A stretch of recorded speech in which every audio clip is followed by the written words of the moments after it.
Hello दोस्तों, स्वागत है आप सभी का टू द पॉइंट के इकोनॉमी के सेशंस में। आज के इस चैप्टर में हम नॉन परफॉर्मिंग असेट्स के बारे में बात करेंगे। जानने की कोशिश करेंगे कि दरअसल ये नॉन परफॉर्मिंग असेट्स होते क्या हैं और किस तरीके से ये हमारी इंडियन इकोनॉमी और स्पेसिफिकली इंडियन बैंकिंग सेक्टर को किस तरीके से अफेक्ट कर रहे हैं और उससे रिलेटेड चंद इंपॉर्टेंट बातें। तो आइए शुरू करते हैं। What are non-performing asset और what is a non-performing asset? देखिए, a non-performing asset is a loan or advance for which the principal or interest payment remained overdue for a period of 90 days। मान लेते हैं कि mister x ने जो है loan लिया हुआ है 1 लाख रुपए का, ठीक है। तो 1 लाख रुपए पर उन्हें 10% जो है इंटरेस्ट पड़ता है, यानी कि लगभग कहीं ना कहीं 10,000 रुपए जो है उन्हें इंटरेस्ट इस पर लगाया जाता है। मैं बस एग्जांपल दे रहा हूं, ठीक है। तो 90 दिन के लिए 90 डेज यानी कि for a period of 90 days और मोस्ट प्रॉब्ली एवरेजली 3 मंथ्स भी आप कह लें, ठीक है। तो 3 महीने तक ना ही उन्होंने लोन रीपे किया हुआ है या फिर ना ही उन्होंने उसका इंटरेस्ट पे रीपे किया हुआ है, यानी कि उनका जो ड्यू डेट था, जिस डेट पर उन्हें पैसे भरने थे, ना ही वो आकर प्रिंसिपल बन रहे हैं और ना ही वो उसका इंटरेस्ट बन रहे हैं। तो 90 डेज का जैसा ही ओवर ड्यू पीरियड खत्म हो जाएगा, यानी कि जब उन्हें फाइनल डेट दिया जाता है उसके बाद के 90 डेज जो हैं, उसके बाद भी अगर वो रीपे नहीं करते तो उस लोन को, उस एडवांस को नॉन परफॉर्मिंग असेट कहा जाएगा। क्योंकि देखिए, बैंक के लिए असेट्स क्या हैं? उनके लोन्स ही तो हैं, क्योंकि बैंक ज्यादातर पैसा अपने लोन्स से ही कमाता है। आपके सेविंग्स वगैरह पर वो इंटरेस्ट आपको देता है, लेकिन जो लोन्स आप उससे लेते हैं वो आपसे इंटरेस्ट लेकर पैसा कमाता है, तो उसके लिए लोन तो एक असेट है। तो ये असेट कुछ भी परफॉर्म नहीं कर रहा है। हालांकि मिस्टर एक्स को इस सोच से दिया हुआ था बैंक वालों ने लोन के, he will repay it, interest वगैरह हमें आएगा, हमें अच्छे खासे प्रॉफिट्स वगैरह मिलेंगे, लेकिन ये हुआ नहीं। तो this is the reason why they call it as non performing asset. देखिए, there is a difference between non performing asset and bad debt. अगर 90 डेज तक जो है वो ओवर ड्यू होता है तो उसे नॉन परफॉर्मिंग असेट कहते हैं। और अगर बैंक वाले डिसीजन लेते हैं कि 90 डेज के बाद भी इसने कुछ भी नहीं किया, अब रिकवर करना मुश्किल है, तो उसे बैड डेट्स कहा जाएगा, ठीक है। बैड डेट्स यानी कि अब किसी भी तरीके से उसे वसूल नहीं किया जा सकता। यही मैं आपको बताऊंगा। There are 3 type of assets which you can say, that is substandard assets, assets which have remained non performing asset for a period less than और इक्वल टू 12 मंथ्स। अगर 12 महीने या फिर इससे कम टाइम फ्रेम तक अगर नॉन परफॉर्मिंग असेट्स वहां पर रिमेन है, यानी कि वहीं पर नॉन परफॉर्मिंग असेट्स है, तो उसे सबस्टैंडर्ड असेट्स कहा जाएगा। एन असेट, डाउटफुल असेट्स क्या है? An asset which has remained the substandard category for a period of 12 months, यानी कि 1 साल तक सबस्टैंडर्ड की कैटेगरी में नॉन परफॉर्मिंग असेट अगर है, कोई भी स्पेसिफिक लोन या एडवांसमेंट, तो उसे डाउटफुल असेट कहेंगे। डाउटफुल है यानी कि आएगा या नहीं। और तीसरा, जिसे हम बैड डेट भी कह सकते हैं, वो लॉस असेट है। Loss asset is considered uncollectable of such little value that is continuous as bankable asset is not warranted, यानी कि अब बैंक ना ही इस पैसे को वसूल कर सकती है, ना ही वो लोन लेने वाला जो है उसे वापस आकर पे कर सकता है, तो तब उसे बैड डेट्स कहकर लॉसेस में दिखाया जाता है।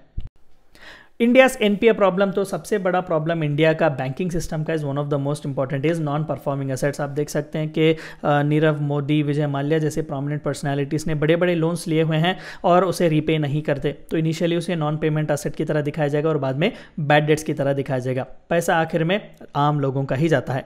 The financial position of India's public sector bank has deteriorated sharply since 2011। There has been a consistent growth of non performing assets since 2011। Gross NPA has risen to 9.5% of the total advances in 2015। मान लेते हैं कि 100 रुपए अगर banks ने पूरे India में loan दिए हैं तो 9.5 रुपीज जो है वो रिसीवेबल ही नहीं है, वो नॉन परफॉर्मिंग एसेट्स बन रहे हैं।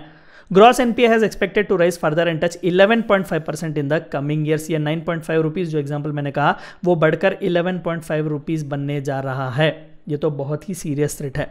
At the aggregate level, public sector banks reported a loss of 17,672 crores in 2015-16। आप देख सकते हैं 9.5% क्या होगा, बहुत ही कम है, लेकिन आप जब अमाउंट्स में कन्वर्ट करेंगे तो it is somewhere around 18,000 approximate. Most of the loans were made during the boom period of 2004 and 8। दुनिया भर 2008 में रेसिशन देख रही थी, लेकिन इंडिया में इकोनॉमिक ग्रोथ अच्छा हो रहा था। 2004 से 8 तक जो है वो ज़्यादा से ज़्यादा इकोनॉमिक बूम इंडिया में हो रहा था। ऑन एन एवरेज 8% का ग्रोथ हमारे इकोनॉमी में देखने को मिल रहा था, तो इसी टाइम फ्रेम में ये सभी लोन्स दिए गए थे।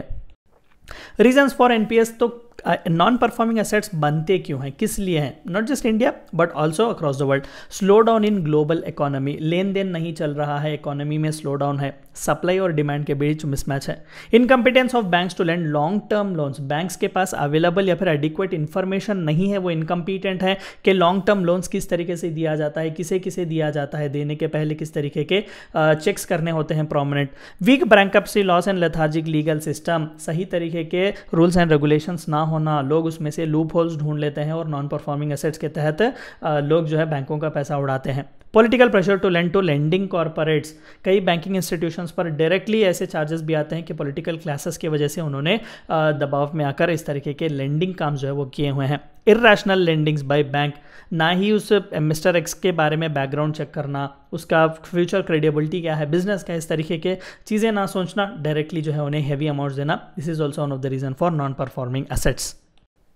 How to tackle the problem of non performing assets, ये तो दुनिया भर में कॉमन ही होगा, स्पेसिफिकली इंडिया के लिए भी बहुत ही इंपॉर्टेंट है। Improve the quality of lending, जो आप पैसा लेंड कर रहे हैं जो बैंक्स हैं, स्पेसिफिकली उसकी क्वालिटी को बढ़ाइए, बैकग्राउंड चेक्स कीजिएगा, सिबिल रेटिंग्स वगैरह होते हैं, क्रेडिट रेटिंग्स क्या है, करंटली जो पर्सन आया हुआ है बैंक लोन लेने के लिए या फिर जो इंस्टीट्यूशंस आई हुई है उसकी क्रेडिट रेटिंग्स किस तरीके से है देख लीजिएगा। Recapitalisation of public sector banks, जो कोई भी अब आज तक नॉन परफॉर्मिंग एसेट्स हुए हैं उन्हें सब पूरी तरीके से रिकैपिटलाइज करने की कोशिश कीजिएगा, देखिएगा कि पब्लिक सेक्टर बैंक्स में इन्वेस्टमेंट्स किस तरीके से हैं, रूल्स एंड रेगुलेशन किस तरीके से चल रहे हैं। रिजॉल्विंग द पास्ट एनपीएस, ज़्यादा से ज़्यादा जो पास्ट एनपीएस हैं उन्हें रिजॉल्व करने की कोशिश करें, ज़्यादा से ज़्यादा रूल्स एंड रेगुलेशन को स्ट्रिंजेंट करके उन्हें वसूल करने की कोशिश करें और फर्दर इस तरीके से कोई गलती ना करें, स्ट्रिक्ट पनिशमेंट्स वगैरह भी आप लाने की कोशिश करें। तो ये थी चंद बातें जो आपको जाननी थी नॉन परफॉर्मिंग एसेट्स के बारे में। Thank you for watching my video.